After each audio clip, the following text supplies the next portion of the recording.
Vamos hoje abrir o Salmo 2, que fala sobre o reinado do ungido de Deus. Vamos ler o Salmo 2?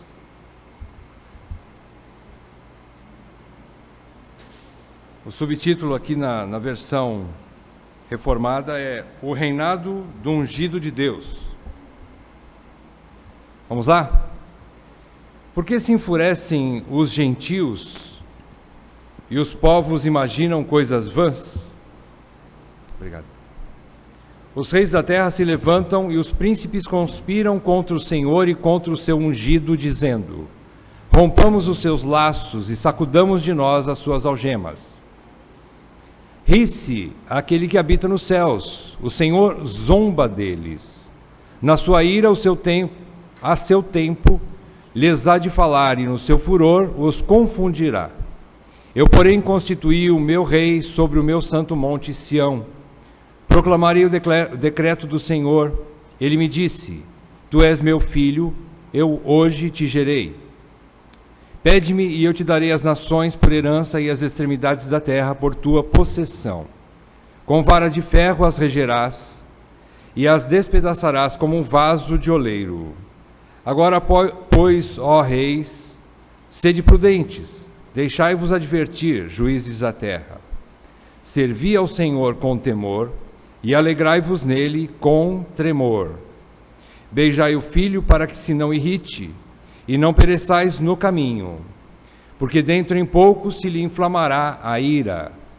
Bem-aventurados todos os que nele se refugiam. Vamos fazer uma oração? Pai, diante dos nossos olhos, da nossa mente, do nosso coração está a Tua palavra. Pedimos mais uma vez nessa manhã, com alegria, que o Teu Espírito Santo possa estar aplicando essas verdades na nossa vida. Revela-nos aquilo que está no Teu coração.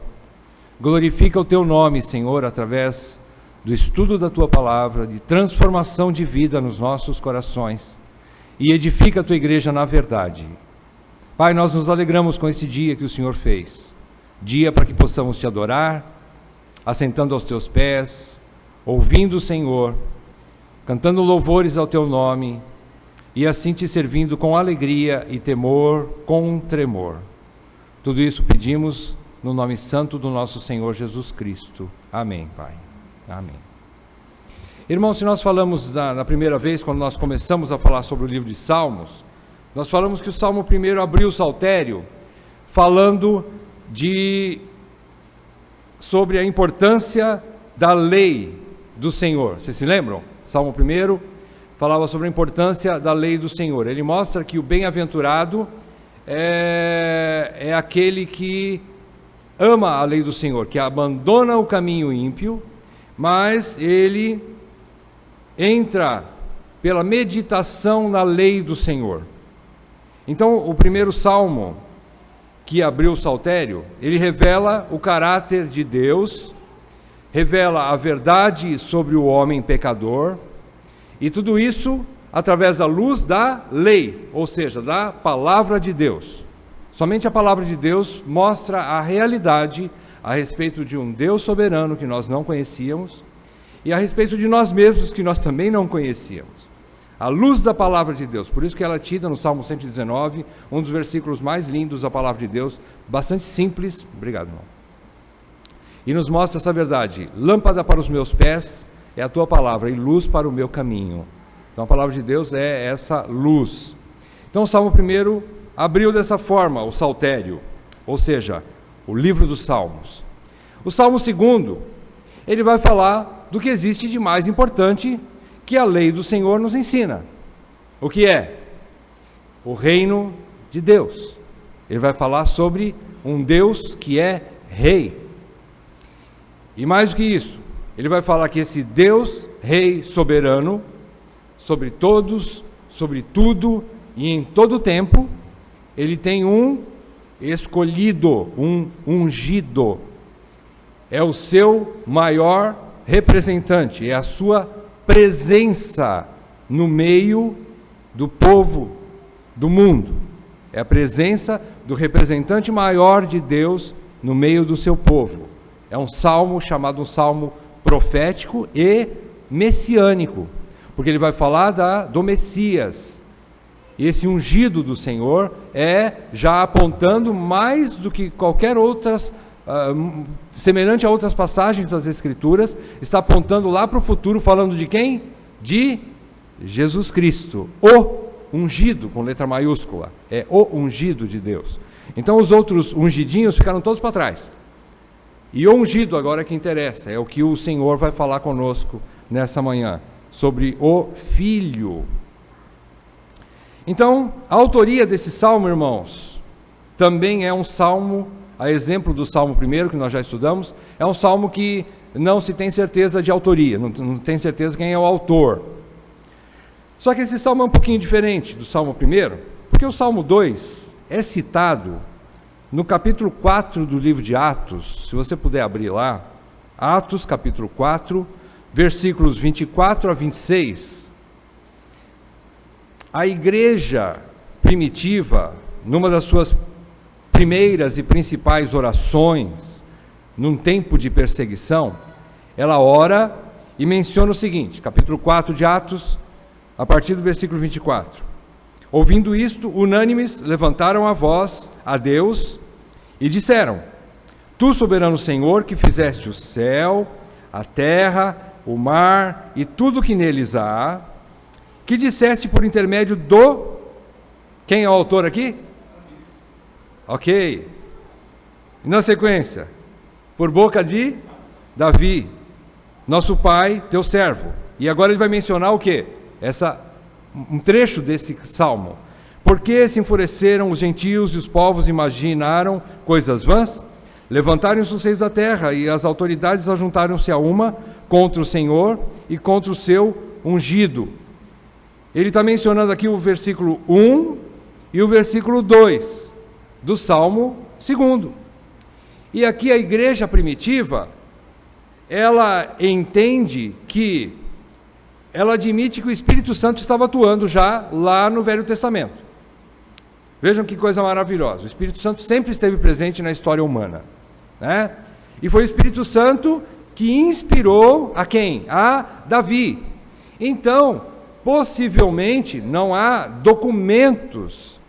Por exemplo, os protestantes, quando fizeram essa nova, compilaram a Bíblia da maneira com que nós temos hoje, o cânon, do formato que nós temos atualmente, que é o que nós adotamos, eles não tiveram documentos suficientes para comprovar a autoria davídica desse Salmo 2. Porém, a igreja primitiva lá, naquela época, não se sabe como, mas eles admitiram que foi Davi que escreveu Salmo 2.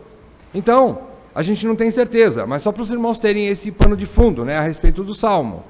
É um Salmo que está aí duvidoso, pode ser que tenha sido realmente Davi que o escreveu, né? Que mais nós podemos ver aqui? Uma introdução breve aqui, é que ele é um salmo real. A categoria dele é um salmo real. E também é um salmo profético. Ele é um salmo real porque ele fala da realidade presente naquela época, quando ele vai mencionar sobre o rei, sobre o seu ungido, e ele vai mencionar sobre, possivelmente, o início da monarquia no tempo de Davi. Ele vai falar sobre o rei humano. Mas nada se cumpriu plenamente na vida deste rei humano, seja Davi, seja Salomão, seja quem for. A profecia que o Espírito Santo inspirou, que possivelmente foi Davi que escreveu o Salmo 2, ela não se cumpriu plenamente nele, ou em Davi, ou em qualquer outro rei humano, mas ela cumpre-se plenamente no rei divino, que é Jesus Cristo. Essa profecia se cumpriu lá, na pessoa de Jesus Cristo. Então, ele é um salmo real, que fala tanto da realeza humana, quanto da divina. Ele também é um salmo que expressa a rebelião de reis com suas nações ímpias contra o rei, Deus, e o seu ungido, ou seu escolhido. A palavra ungido aqui é escolhido de Deus. Também profetiza sobre o que acontecerá entre reis terrenos rebeldes contra Deus Pai e o seu Filho Jesus.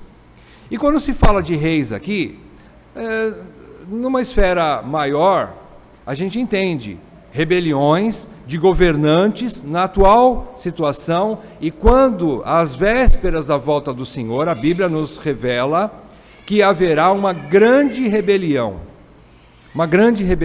universal, e regida por alguns governantes de nações. Apocalipse fala sobre isso. Nós não vamos entrar nisso ainda, porque é um estudo um pouco profundo e não é o objetivo nessa manhã. Mas aqui já está mostrando algo que acontecerá lá no futuro. Essa rebelião generalizada contra Deus e contra o seu Filho, o seu ungido. Vai acontecer isso. E essa rebelião já estava acontecendo ali, em algumas situações. Aparentemente a monarquia israelita, começando com Davi, mais propriamente com Davi do que com Saul, mas a partir de Davi para frente a gente vê Davi dominando povos, e povos continuando sendo rebeldes contra Davi, embora já submissos à realeza davídica, a Davi. A gente vê já alguns povos querendo se livrar do domínio de Davi, do governo de Davi sobre eles. Então isso já expressa e já apontava para o que aconteceria no futuro.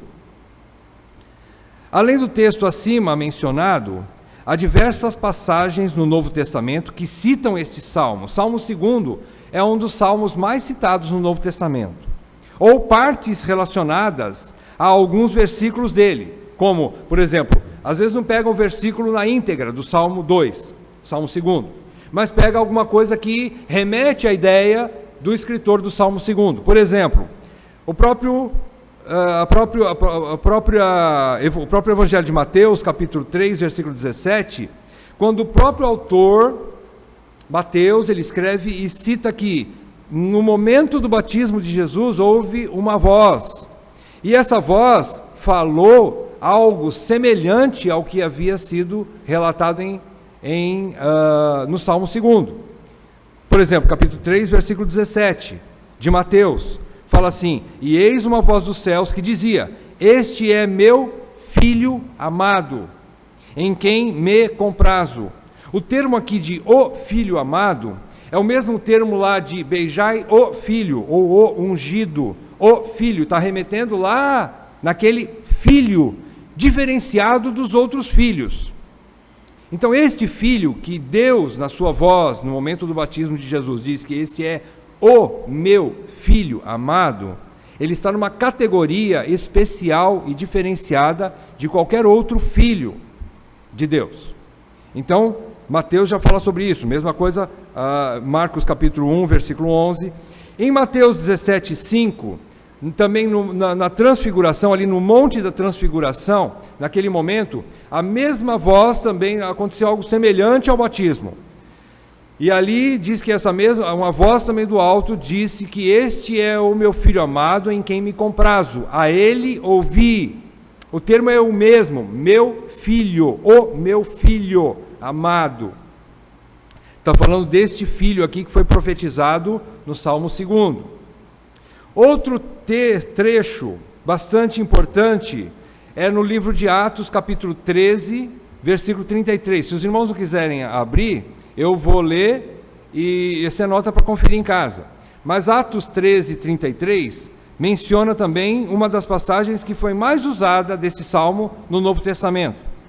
Diz assim, Atos 13, 33: como Deus a cumpriu plenamente a nós, seus filhos, ressuscitando a Jesus, como também está escrito no Salmo 2. Olha que interessante que Paulo, naquela época, quando ele conta desse fato sobre Jesus Cristo e a sua ressurreição, Paulo já está se remetendo ao Salmo, e inclusive diz que é o número 2.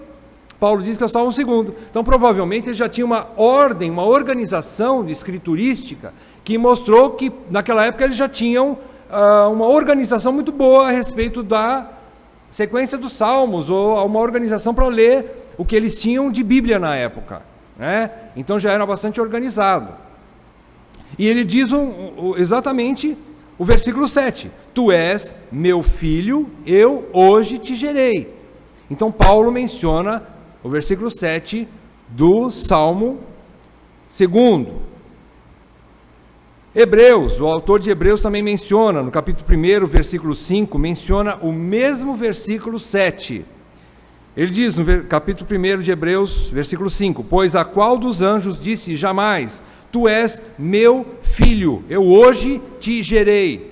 Então aqui o autor de Hebreus está dizendo que Jesus, o Filho, ele tanto é maior que os homens na categoria de Filho de Deus, como ele está infinitamente maior que os anjos, que Deus jamais disse para qualquer anjo, você é meu filho. Deus nunca disse para anjo nenhum. Quem são os anjos? São servos, são espíritos ministradores, ou seja, são obreiros do Senhor, né? Isso que o livro de Hebreus nos relata. E no capítulo 5 de Hebreus ainda, capítulo 5, versículo 5, é o mesmo versículo 7 do Salmo 2, é mencionado lá. Assim também Cristo, a si mesmo não se glorificou para se tornar sumo sacerdote, mas o glorificou aquele que lhe disse, tu és meu filho, eu hoje te gerei. Então vejam, quando Davi escreveu, ou possivelmente Davi, vamos dizer que foi Davi que escreveu o Salmo 2, ele mencionou esse texto, ele poderia estar aplicando a si mesmo, ou a algum outro rei que viria após ele, mas isso se cumpriu cabalmente em Jesus Cristo. Então, o Filho que foi mencionado no Salmo 2, versículo 7, é Jesus Cristo.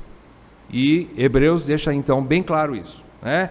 Mostrando que Jesus não se glorificou a si mesmo. O que nós estudamos em Filipenses capítulo 2, ele mostra ali, tende em vós o mesmo sentimento que houve também em Cristo Jesus, que não teve como usurpação ser igual a Deus, se esvaziou como Deus, se esvaziou como homem, se humilhou, desceu às regiões mais baixas, e Deus o glorificou. Não foi isso? Não foi Jesus mesmo que se glorificou, se autoglorificou, né? Mas o glorificou aquele que lhe disse, tu és meu filho, eu hoje te gerei. Então uma consideração inicial sobre esse versículo 7, já que é um dos versículos mais citados no Novo Testamento, a gente tem que entender que esse versículo 7 é um versículo de bastante importância. Então, no versículo 7, nós encontramos uma afirmação fundamental, declarada primeiramente aos judeus. Em primeiro lugar, os judeus ouviram isso aqui, irmãos. De certa forma, eles não podiam dizer que eles não entendiam o que iria acontecer no futuro, e quando Jesus chegou, eles não podiam dizer assim, ninguém falou nada para nós. Mentira! O Senhor, através do Espírito Santo, usou Davi, ou seja lá quem foi, que escreveu o Salmo 2, para falar para os judeus que viria o ungido do Senhor, e que naquele tempo o Senhor o constituiria rei sobre Sião, ou sobre o monte do Senhor, ou sobre a igreja, né? Então os judeus na época de Jesus não podiam falar sobre isso, não podiam dizer, mas como é que a gente podia adivinhar que Jesus era o Filho de Deus? Primeiramente que ele falou várias vezes que ele era. Jesus nunca deixou de falar, eu sou, ele sempre falou que era. Em segundo lugar, a palavra de Deus, Jesus diz que as Escrituras testificam de mim. Por que vocês não creem? As próprias Escrituras testificam de mim.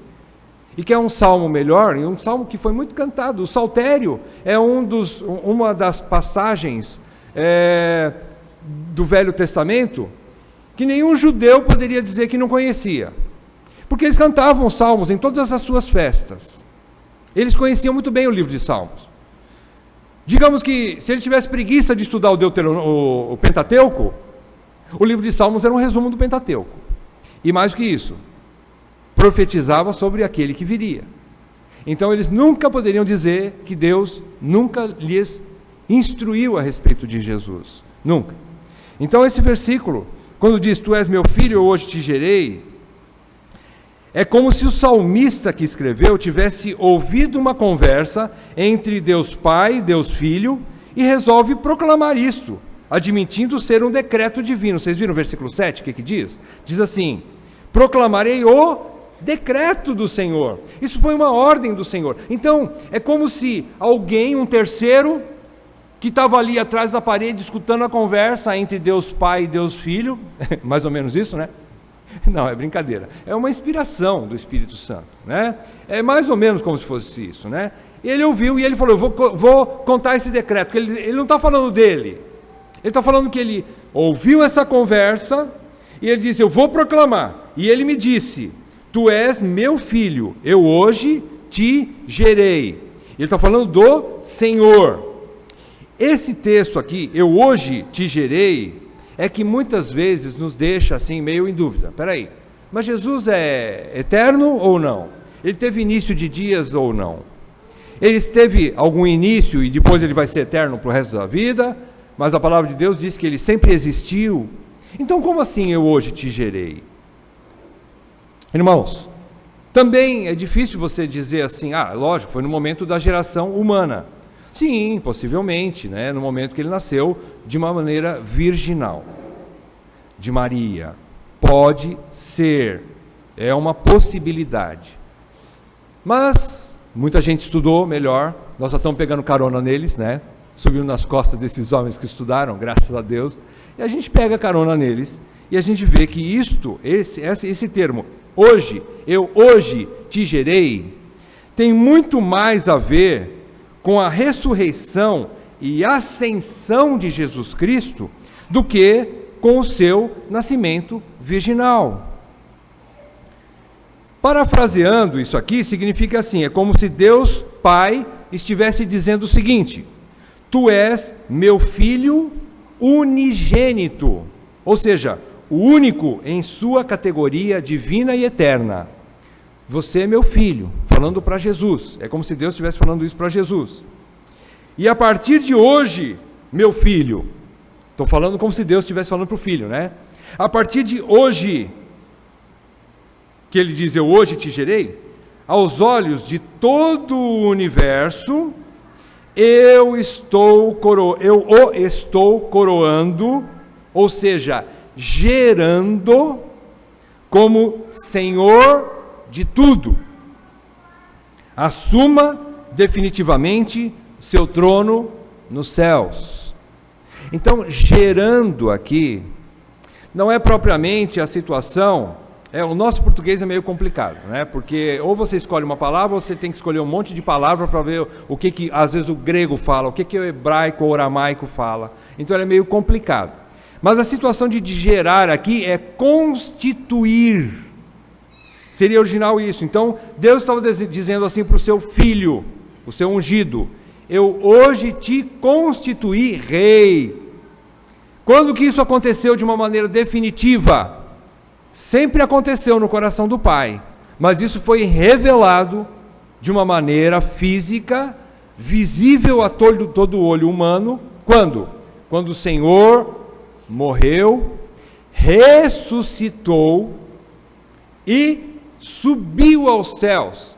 E a Bíblia diz que ele não só subiu e ficou de pé lá, mas ele assumiu o seu lugar no trono. Diz que ele está assentado nas regiões celestiais como Deus e como Rei. Então essa passagem aqui, hoje te gerei, nós precisamos olhar para ela dessa forma. Está falando da realeza de Jesus Cristo, da maneira com que Deus Pai o confirmou como Rei e Senhor soberano. Ele é Rei e Senhor soberano.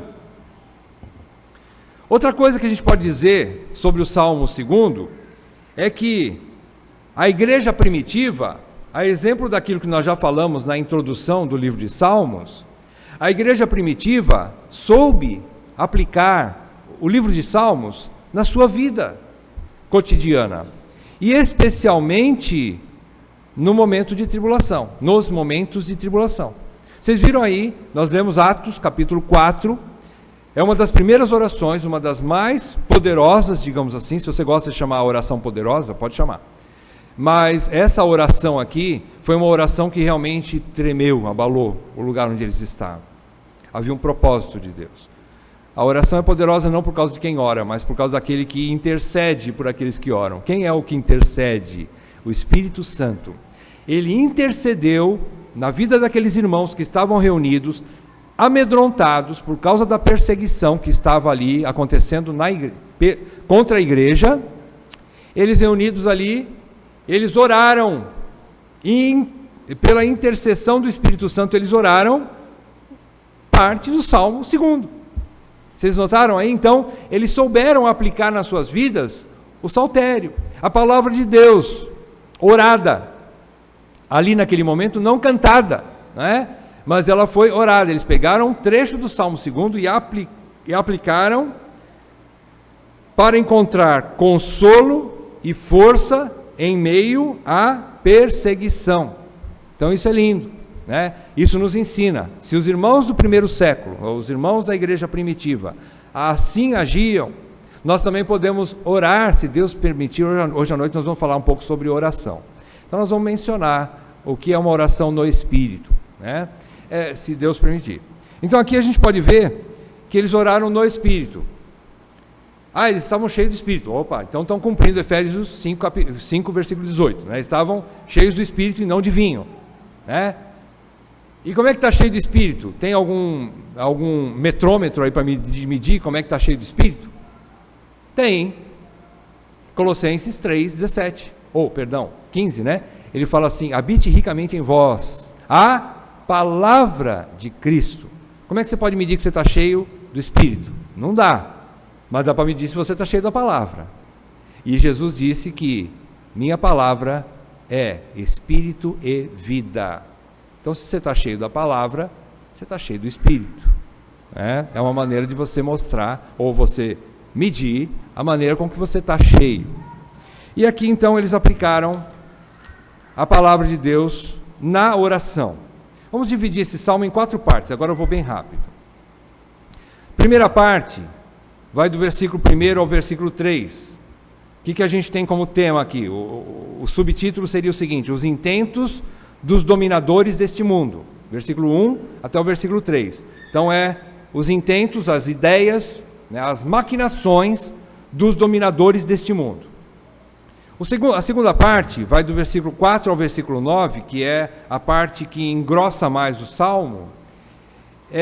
Fala sobre o governo absoluto e eterno de Cristo. Se nós pudéssemos dizer que Deus reage, Ele não reage, Ele age, né? Mas aqui, se a gente pudesse olhar e falar, Deus está reagindo de tal forma, olha o que Deus vai responder para esses dominadores. Seria mais ou menos isso. Então digamos assim, aquilo que Deus olha e como Ele se comporta diante da rebelião dos líderes, dos rebeldes, né? A rebelião dos rebeldes. Estou falando a mesma coisa.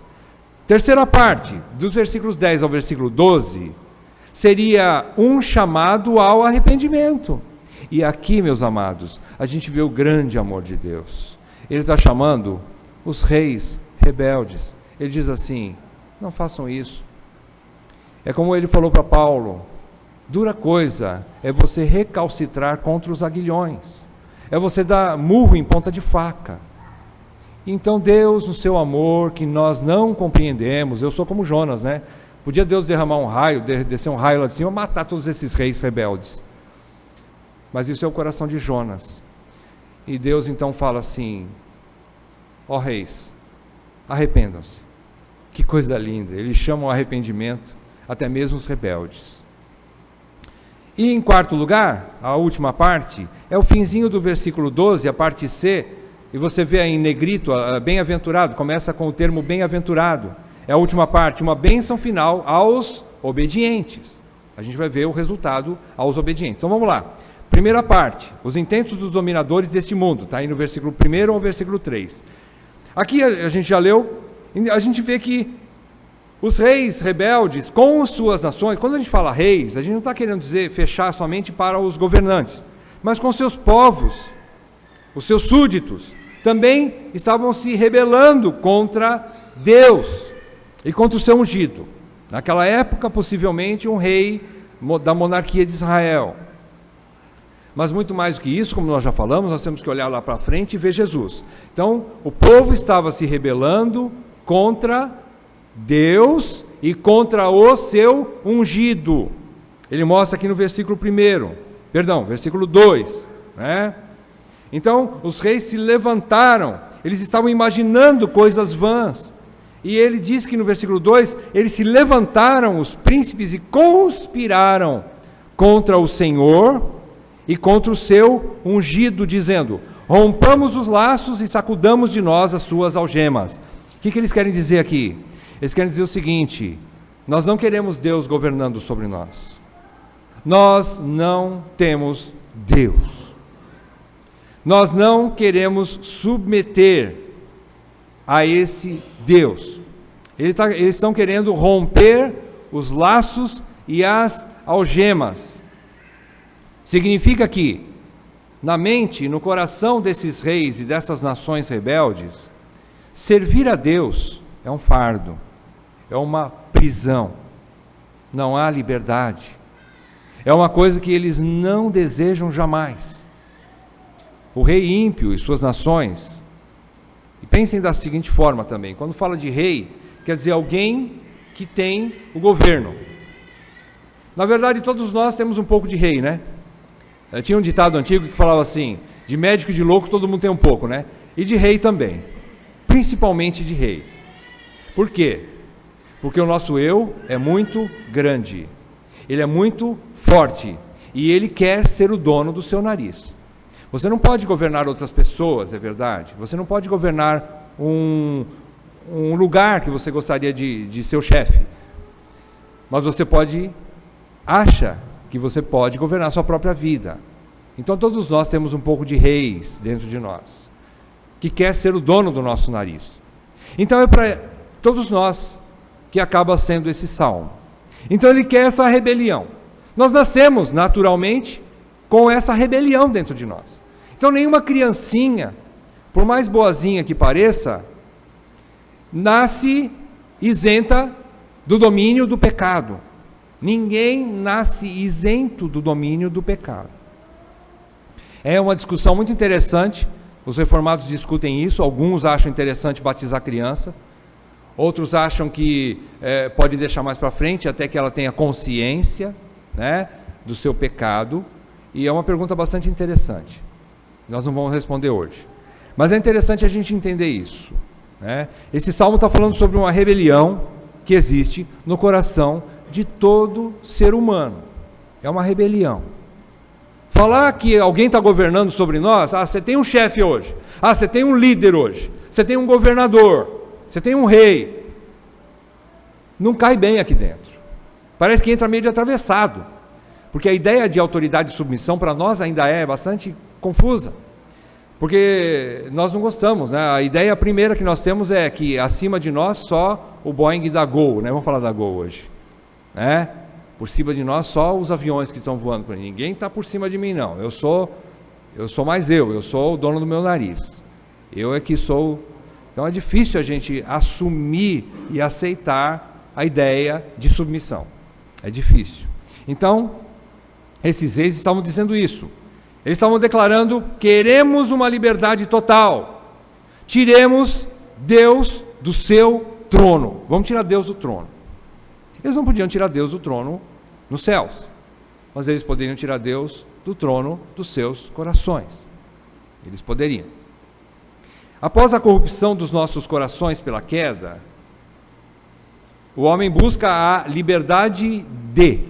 Irmãos, nós todos buscamos, e aliás, nesses últimos tempos, é uma das coisas que mais tem se falado, né? Mulheres buscando liberdade, pessoas buscando liberdade, a sexualidade buscando liberdade, e aí vai, um monte de liberdade. É liberdade de, eu quero liberdade de poder fazer isso, eu quero liberdade de alguém que me governa, eu quero liberdade de ideias que eu não concordo, eu quero liberdade de doutrina que me põe em xeque por causa do pecado, e eu quero continuar nesse caminho errado. Então a gente quer liberdade de alguma coisa. Todos nós queremos a liberdade de.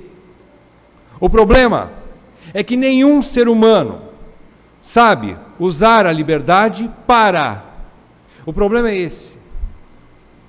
A gente quer a liberdade de, mas a gente não sabe aplicar essa liberdade de maneira conveniente.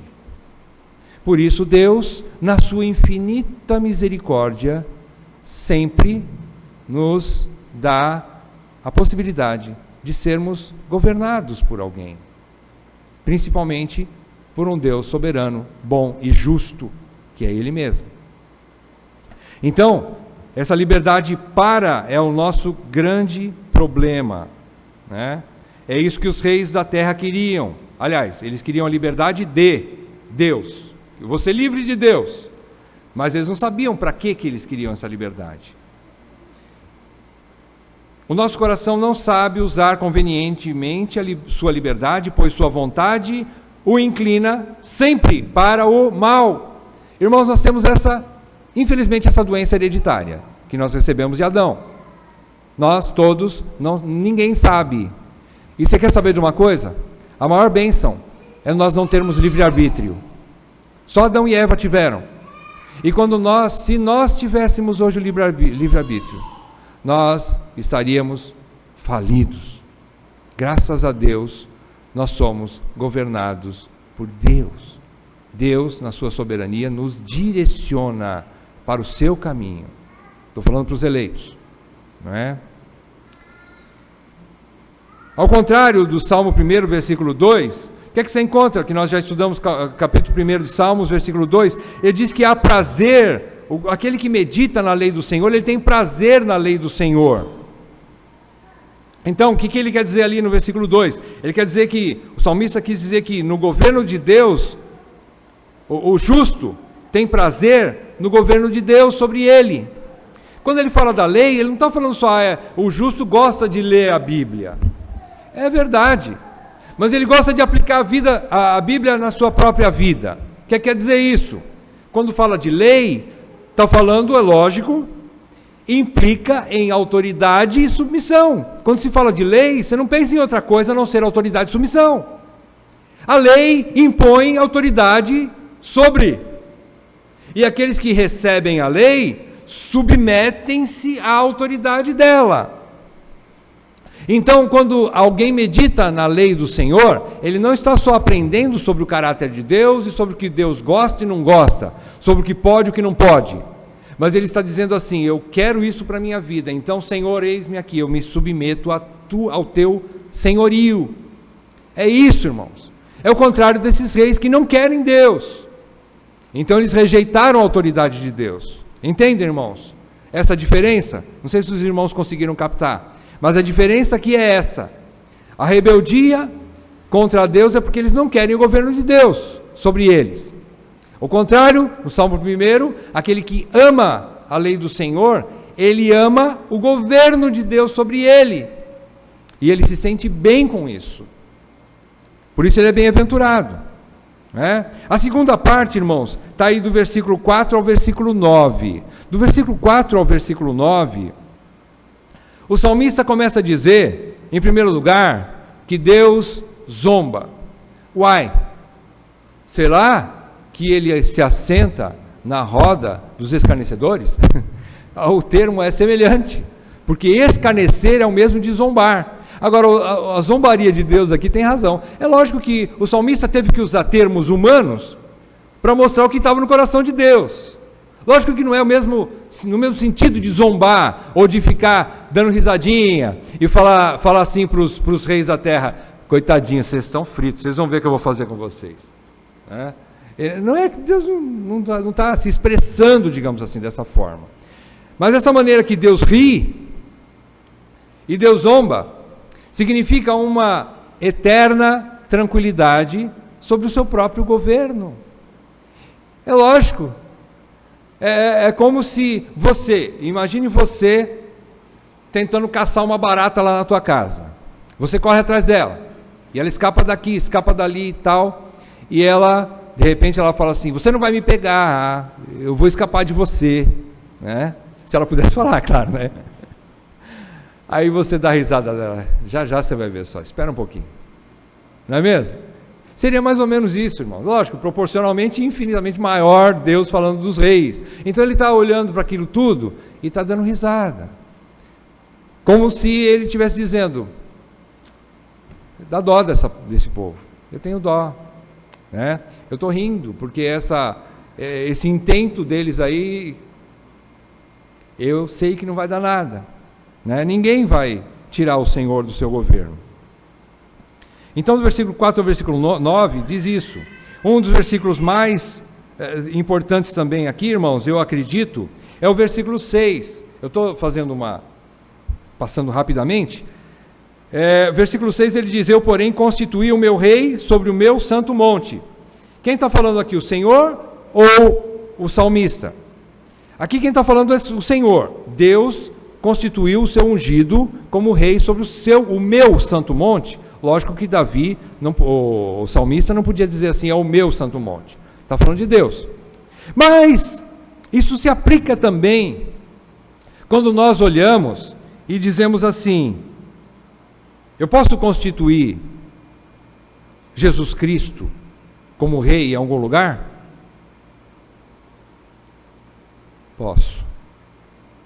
Se você abrir a primeira carta de Pedro, capítulo 3, versículos 14 e 15.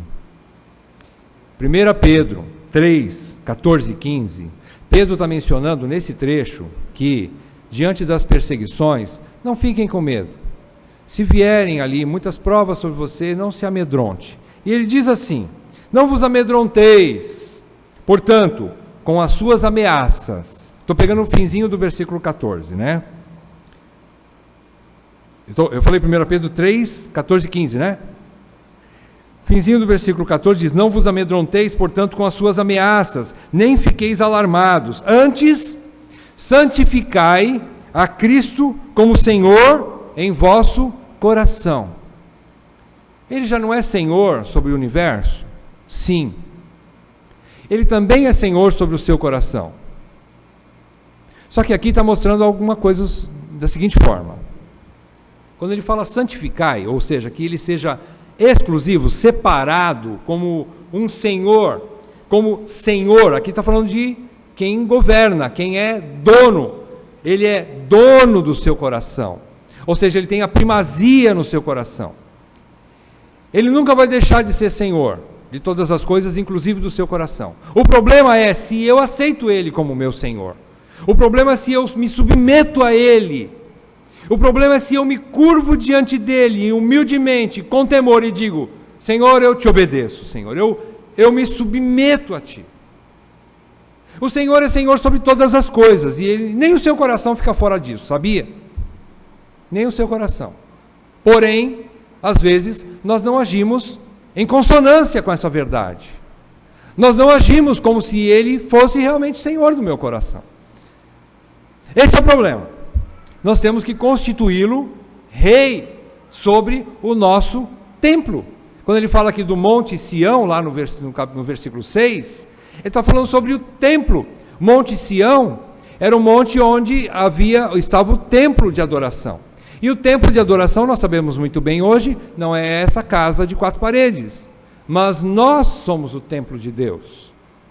Então nós temos que constituir Jesus Cristo Senhor sobre nossos corações. É você declarar para você mesmo: eu me submeto ao Senhor. Sim, o Senhor já é Senhor no meu coração, e agora então eu vou reagir em consonância com essa verdade. Eu vou andar em submissão a Ele.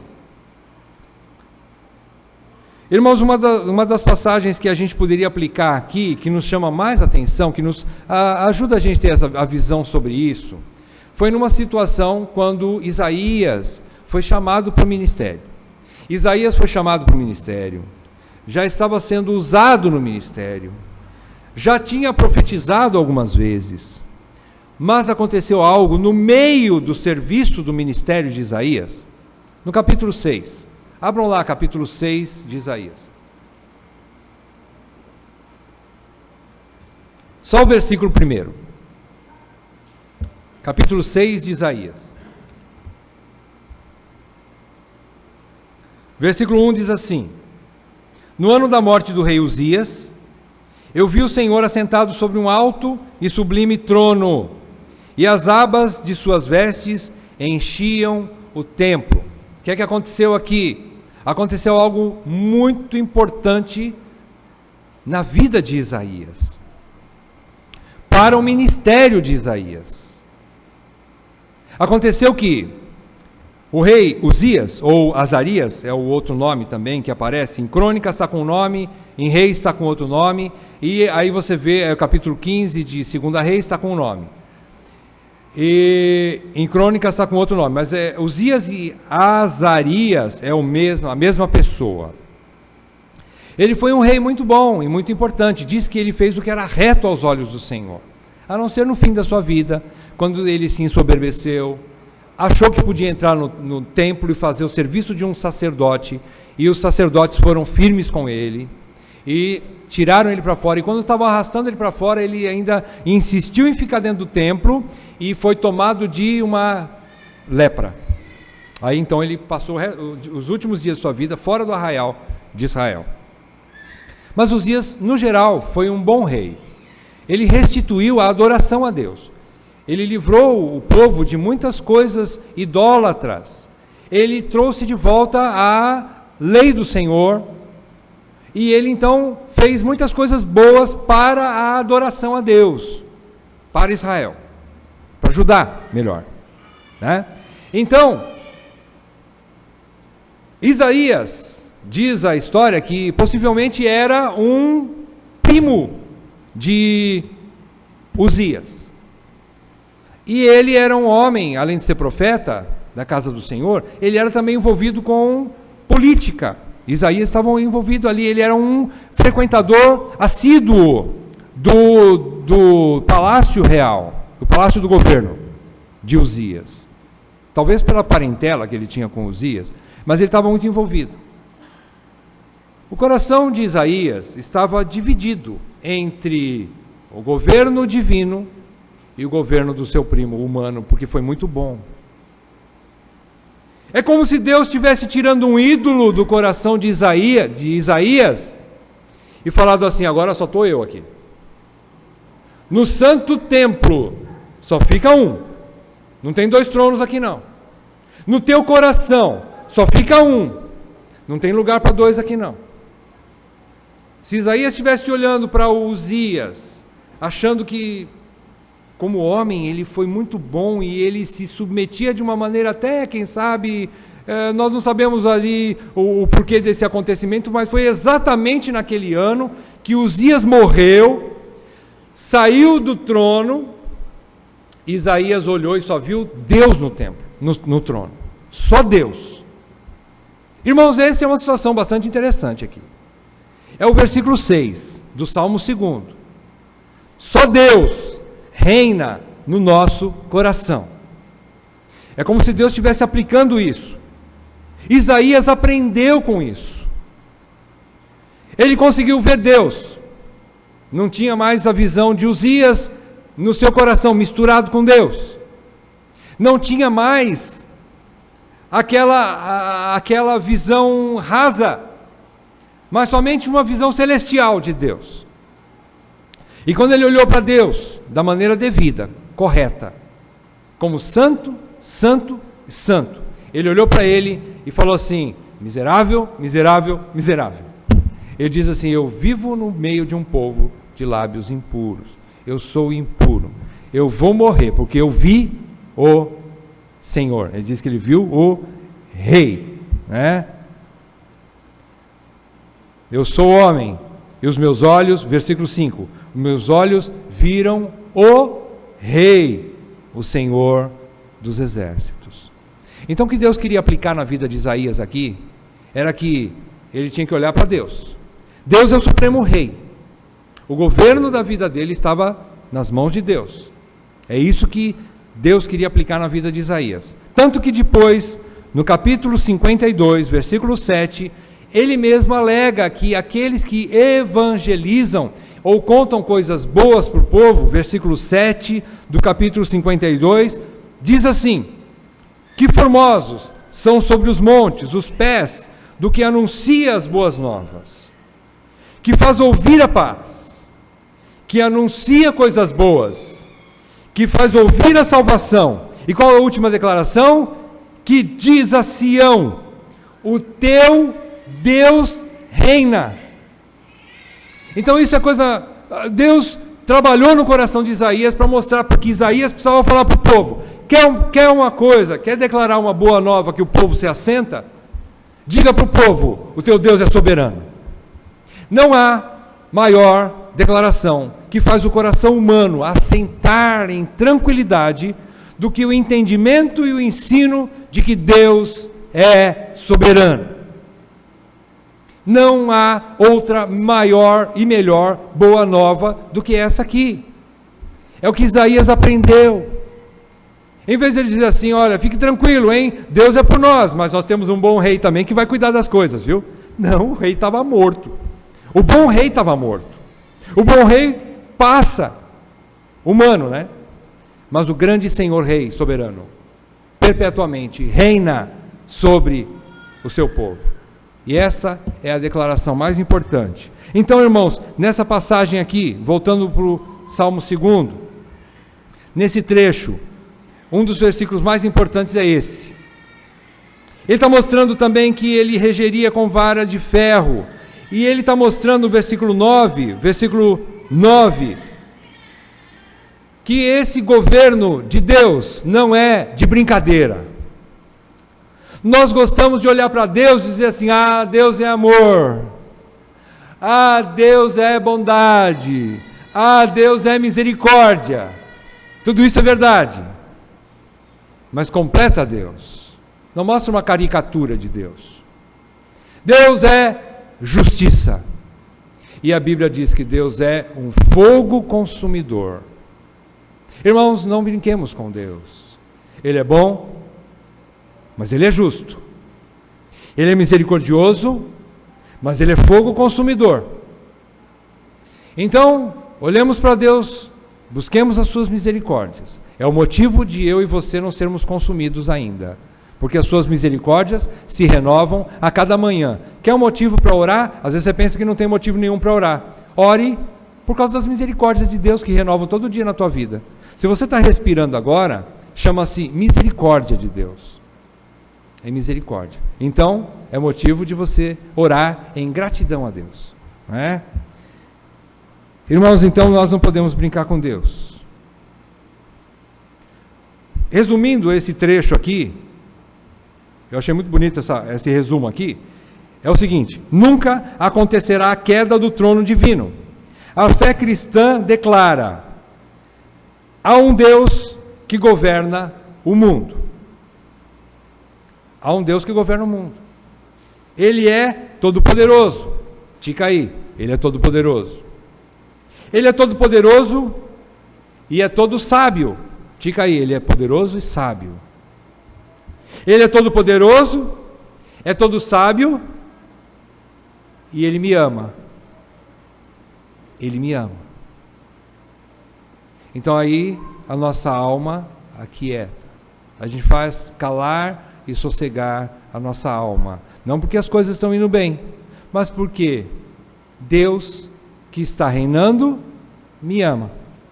E terminando essa frase, então, mesmo que eu não entenda por que Ele permitiu o mal ao meu redor, eu sei que Ele tem um bom propósito, porque Deus é bom e justo, e isso acalma a nossa alma. É o que o salmista quer relatar aqui. Ele está mostrando a realeza de Deus, a eternidade do seu governo, e que leva a acalmar a nossa alma. Quando nós constituímos a Deus como Rei no nosso coração. Se nós assentarmos isso no nosso coração, nós vamos ter também a nossa alma assentada nas horas da tribulação. A terceira parte, um chamado ao arrependimento. Eu vou correr aqui. Aqui encontramos uma advertência e uma palavra de amor para se reconhecer Deus como Senhor, como verdadeira fonte de alegria e satisfação. É uma palavra de misericórdia de Deus. Veja aí, versículo 10. Agora, pois, ó reis, sede prudentes. Deixai-vos advertir, juízes da terra. Servi ao Senhor com temor e alegrai-vos nele com tremor. Beijai o filho para que se não irrite, e não pereçais no caminho, porque dentro em pouco se lhe inflamará a ira. Ele está mostrando de novo que o governo de Deus não é para brincar não, mas ele é um motivo de alegria.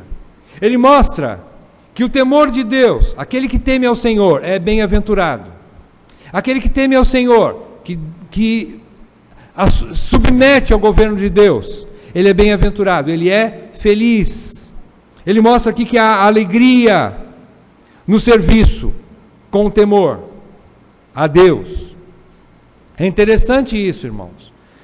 A ideia aqui é essa aí. Parece que os reis da terra, quando querem quebrar os seus grilhões, dizendo, o governo de Deus sobre nós é uma prisão para nós, é motivo de tristeza. E Deus está falando assim, não é. Não é. Eu quero o bem de vocês. Se vocês se submeterem a mim, vocês vão ser felizes. Porque eu vou cuidar de vocês. É isso que Deus está chamando ao arrependimento aqui. Versículo 11 diz, o serviço e relacionamento com o Senhor deve ter como base o amor e o temor com tremor de Deus. Amor com temor. Está aí no versículo 11. O serviço a Deus exige isso. E o versículo 12, quando diz o termo beijai, sabe o que significava o beijo naquela época? Um beijo de um homem a outro homem. Significava respeito. Significava submissão. E significava também relação filial de dependência. É uma filiação. É como se ele estivesse dizendo assim, eu submeto ao Senhor. É como se fosse meu pai. O beijo naquela época significava isso. Então, quando fala beijai o filho, né, parece aquelas frases que tem nada a ver, né? Pede para a mãe que o filho dá, né? Alguma coisa assim, né? Não, a Bíblia diz, beije o filho. Ou seja, submeta-se ao filho. Ele vai cuidar de você. Para que ele não se irrite. Irmãos, é muito bom a gente saber que Deus se irrita. É muito importante saber que Deus se irrita. É muito bom saber que Deus é justo. Isso acalma a nossa alma. E ele diz que um dia a ira de Deus vai se tornar visível de uma forma plena, completa e cabal. Porque ele vai destruir. E Pedro fala que vai ser através do fogo, que os elementos vão se desfazer, derretendo-se. Ele vai destruir todas as coisas. Óbvio que são rebeldes ao seu governo. Não está incluído nessa destruição os seus eleitos. Não está incluso nessa destruição. Mas ele vai destruir. A ira de Deus vai ser tremenda, irmãos. Vai ser tremenda no dia da ira do Senhor. E ela vai vir, ela vai acontecer. E por último, irmãos, eu gostaria de dizer aqui nesse trecho, que é muito bonito você entender que ainda assim o amor de Deus, ele se manifesta, mesmo para com os maus, os rebeldes. Por exemplo, Ezequiel capítulo 33, versículo 11, tem um texto muito bonito lá. 33, 11 de Ezequiel. Se você não quiser abrir, não precisa, anota para ler em casa.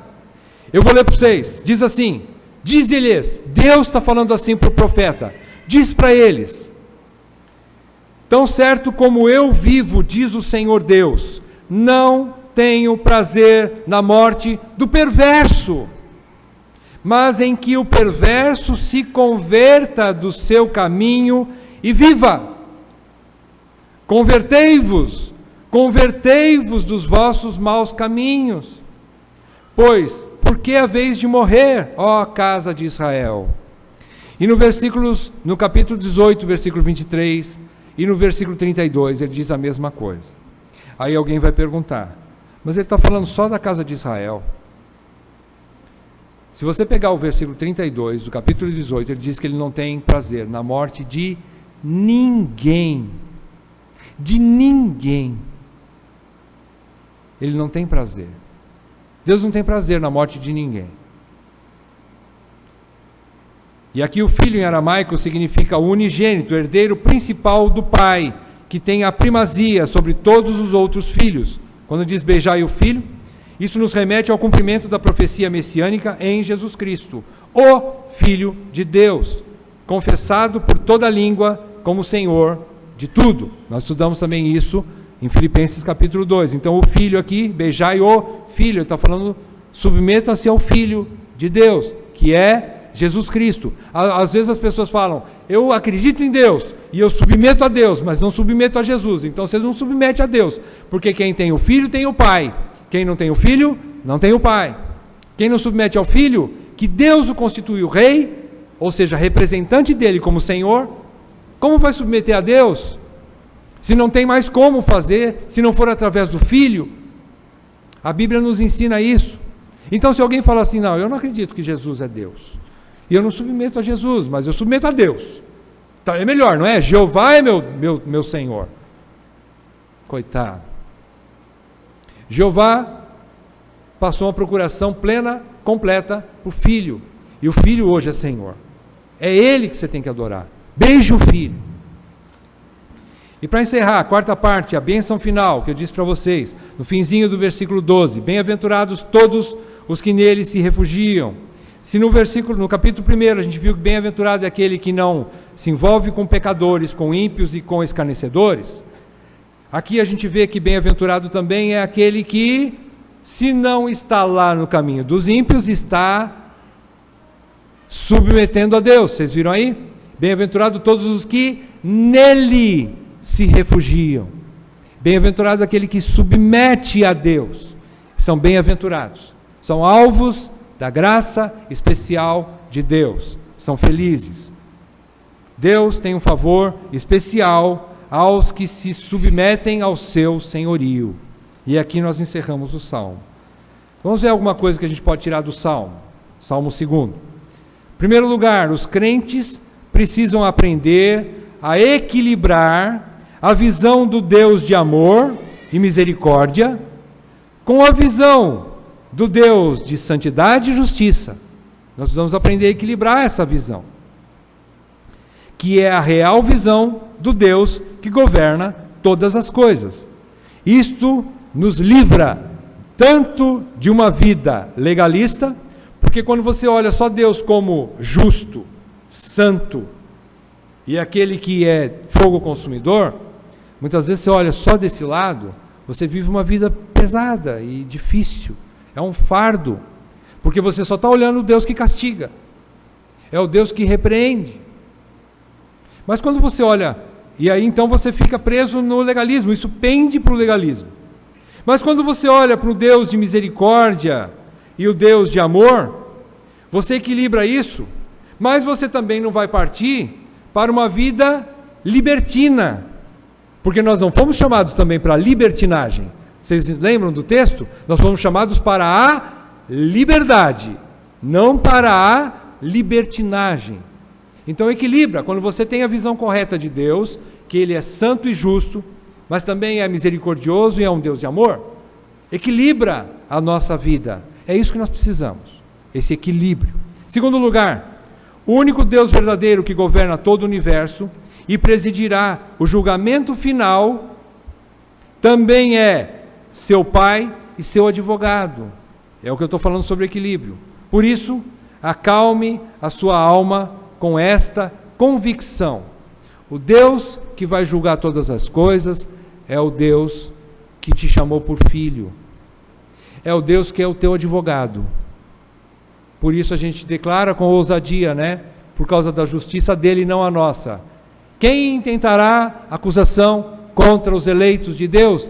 Porque é Deus quem os justifica. Tranquiliza a nossa alma, não é mesmo? Traz tranquilidade para a nossa alma.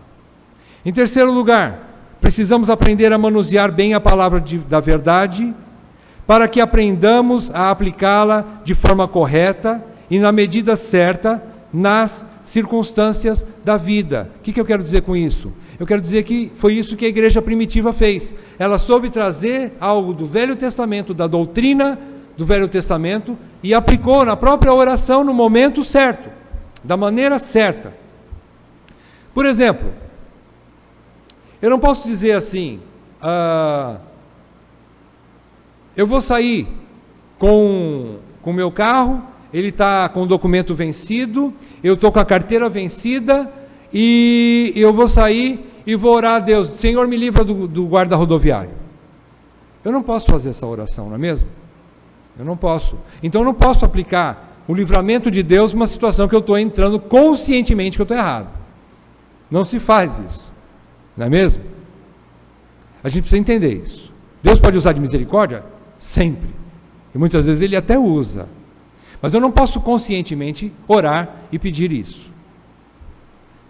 É verdade, a gente tem que saber aplicar a palavra de Deus e a oração da maneira correta na nossa vida. Como é que os crentes primitivos oraram? Eles aplicaram a oração, o entendimento de que haveria uma rebelião contra Deus e contra seu ungido, e eles viram isso com seus próprios olhos, quando se rebelaram contra Jesus e contra a sua própria igreja, e eles falaram: Senhor, está tudo certo, então nos dá graça de continuarmos sendo fiéis a Ti, pregando o Evangelho. Vamos continuar nesse caminho, porque está tudo certo, faz parte de uma profecia do passado, que se cumpriu diante dos nossos olhos, então vamos pedir para o Senhor força e coragem para continuar. Aí sim, está aplicando da maneira correta. Em último lugar, não basta termos o Filho de Deus, Jesus Cristo, como nosso Salvador. Ele é, acima de tudo, Senhor, que deve ser temido e adorado. Quem tem o Filho, tem também o Pai. Isso, irmãos, nesse salmo, é uma das coisas mais importantes que o salmista escreveu aqui. Não é só a submissão a Deus, mas a submissão a Deus implica a submissão ao Filho. É isso, irmãos. Nós precisamos entender, graças a Deus nós temos isso não é tão difícil para nós, né? Nós desde pequenos já aprendemos isso, né? Que Jesus Cristo é Deus. Estamos ensinando aos nossos pequeninos, Jesus Cristo é Deus, né? Então isso já é algo mais fácil da gente compreender, não é? Mas a gente tem que estar aplicando isso na nossa vida. Por exemplo, quando eu fico ansioso demais por alguma coisa que está diante dos meus olhos, eu gostaria que fosse de um jeito e está acontecendo de outro. Eu fico ansioso. Essa minha ansiedade está demonstrando que, apesar de eu confessar com os meus lábios que Jesus Cristo é o Senhor do meu coração, mas a minha atitude está desmentindo isso. É como se eu não confiasse no seu senhorio. Estar ansioso, vez por outra, é até normal. E Paulo ensina, quando você fica ansioso, ore. Faça a sua petição diante de Deus pela oração e súplica. E a paz de Deus vai guardar seu coração e sua mente. Não é isso que Paulo ensina? Mas nós não devemos ter uma vida ansiosa o tempo todo. Isso demonstra que eu não estou sabendo aplicar o senhorio de Jesus Cristo na minha vida. Confiar nele. Saber que Ele está no comando de tudo, ainda que esteja tudo contra a minha vontade, tudo de ponta cabeça. Mas eu tenho que confiar nele. Ou então Ele não é soberano. Pelo menos no meu coração. Eu não estou entendendo o que é Deus soberano. De tão preocupado que eu fico com as coisas. É isso que a gente pode expressar, vez por outra. Então que Deus nos ajude a gente ter essa visão correta de Deus, né? Vai nos salvar. Que Deus nos ajude, nos revele esse Deus de amor e de justiça. E que Ele está governando hoje nossas vidas através do Filho Jesus Cristo. Amém? Vamos fazer uma oração?